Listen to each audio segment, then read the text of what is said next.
आज आप हमारी दंतौर मंडी में जो पशु चिकित्सालय है पिछले 2 सालों से बंद है उसको देखेंगे। ये पशुधन निःशुल्क आरोग्य योजना के तहत खुला हुआ पशुधन दवा वितरण केंद्र भी साथ में है और ये विगत 2 सालों से बंद पड़ा है।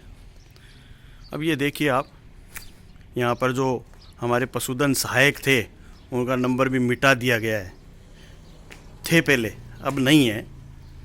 ये आपका 9 बजे से साय 4 बजे तक खुलने का समय है, पर ये पिछले 2 साल से इंतज़ार कर रहा है कि मैं कब खुलूं और क्षेत्र के बेजुबान जानवर हैं उनको इलाज दिलवाऊं। वह आप देखिए, ये हमारे पशु चिकित्सालय का कमरा है। अब इस कमरे का टूटना ये क्या दर्शा रहा है? अब आप इसको देखिए, इसमें खाली कार्टन पड़े हैं, ये बहुत सारे सामान खुले पड़े हैं। अब ये दरवाज़ा राजस्थान सरकार की एक उपलब्धि को गिनवा रहा है कि सरकार दावा कर रही है कि हम इतने पशु चिकित्सालय खोल रहे हैं और जो खुले हुए पशु चिकित्सालय हैं उनको बंद भी कर रहे हैं साथ साथ में। अब ये दंतौर मंडी कृषि प्रधान मंडी है, ग्राम पंचायत दंतौर है और ये मंडी भी है। साथ में यहाँ ये इतना बड़ा क्षेत्र भी है, इसका बाउंड्री भी बनी हुई है। बिल्डिंगें देख रेख के अभाव में जर्जरा अवस्था के अंदर हो रही है। अब ये आप देखिए, ये हमारे क्षेत्र का विकास पिछले 2 सालों में हुआ है। 2 सालों से यहाँ पर चिकित्सीय सुविधाएं बिल्कुल बंद है। ये बिल्डिंग का पिछला हिस्सा है, ये देखिए आप, रैंप बना हुआ है, गेट के ताला लगा हुआ है, औषधि कक्ष बना हुआ है। ये औषधि कक्ष, अब इस औषधि कक्ष में पशुओं को औषधि कब मिलेगी? हमारे क्षेत्र के विधायक बार बार कह रहे हैं कि हमने 2 सालों में बहुत तगड़ा विकास किया है। अब ये हमारा विकास ये है कि ये पशु चिकित्सालय बंद पड़ा है, सुविधाएं बनी हुई है और सुविधाओं का उपयोग हमारे इस क्षेत्र के पशुपालक भाइयों को नहीं मिल रहा है। अब ये देखिए, स्टाफ के अभाव में ये पिछले 2 सालों से बंद पड़ा है। यहाँ पर मैंने तो 3 साल के लगभग हो गए, यहाँ पर कोई चिकित्सक नहीं देखा। एक पशुधन सहायक लगा था, वो कभी कभी कागजी आंकड़े पूरे करने आता था। इलाज के लिए बुलाते तो प्राइवेट डॉक्टर को बुलवाना पड़ता है, प्राइवेट डॉक्टरों को टीके समय पे उपलब्ध नहीं हो पाते कि आज ये टीका नहीं है, आज ये टीका नहीं है, और उसके अभाव में हमारे यहाँ पशुधन अकाल मृत्यु को प्राप्त हो रहे हैं।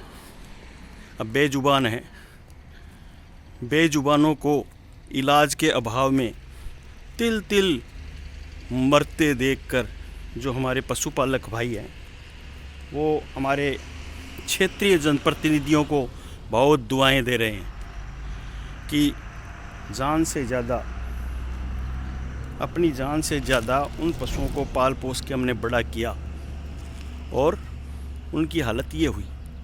अब ये देखिए, यहाँ कोई नहीं रहने की वजह से, देखभाल नहीं होने की वजह से यहाँ पे जो पानी की डिग्गियाँ बनी हुई है, सेफ्टी टैंक बने हुए हैं, वो सब टूटे हुए हैं। ये देखिए, ये हमारे पशु चिकित्सालय की बिल्डिंग है। अब राजस्थान सरकार हमारे इस क्षेत्र का विकास किस तरह से कर रही है, जो चीज़ें बनी हुई है वो चीज़ भी अपनी इस अवस्था में पहुंच गई। अब ये गौर से देखिए, क्या नाम है इसका, पशु चिकित्सालय दंतौर बीकानेर। यहाँ पर पशुधन निःशुल्क आरोग्य योजना के तहत पशु दवा वितरण केंद्र भी खुला हुआ था और आज ये दवा वितरण केंद्र की हालत ये है कि इसमें हमारे जो पशुपालक हैं वो बेचारे आ के चले जाते हैं। अब लोगों को प्राय मालूम भी पड़ गया है कि यहाँ पर कुछ भी नहीं मिलेगा, तो यहाँ क्षेत्र के अंदर जो हमारे झोला छाप पशु डॉक्टर हैं उनसे इलाज करवाते हैं और उनका इलाज कभी कभी पशुओं के लग जाता है, कभी कभी पशु तिल तिल कर मर जाते हैं। अब ये विकास किस ओर क्या दर्शा रहा है, ये अब क्षेत्र को देखना है। क्षेत्र के जनप्रतिनिधि न होने के बराबर हैं। हमारे क्षेत्र में क्या हो रहा है क्या नहीं हो रहा उसकी तरफ किसी को ध्यान नहीं है। सब अपने स्वार्थ को सिद्ध करने में लगे हुए हैं। किसी को किसानों के आंदोलन की पड़ी है, वो अपने कार्यकर्ताओं को लेकर दिल्ली जाने की सोच रहा है। और यहाँ पर पशुपालक भाई इस पशु औषधालय को देख रहे हैं, रो रहे हैं कि हमने इस क्षेत्र के विकास के लिए नेताओं को चुना था और विकास न होकर यहाँ पर जो योजनाएं बनी हुई हैं वो भी सुचारू रूप से नहीं चल पा रही हैं। देखिए, धन्यवाद। आप सबको बुरा लगेगा क्योंकि मैं निष्कपट बात कहता हूँ, मेरे मन में जो आता है वो कहता हूँ, बात खरी खरी कहता हूँ। किसी को बुरी लगती है, किसी को अच्छी लगती है। अब किसी को क्या लगे, मेरे को बुरी लग रही है तो मैं आपको बता रहा हूँ। अब किसी को नहीं लगे अच्छी तो कोई बात नहीं, वो अपने विचार व्यक्त करेगा, मैं अपने विचार व्यक्त कर रहा हूँ। धन्यवाद।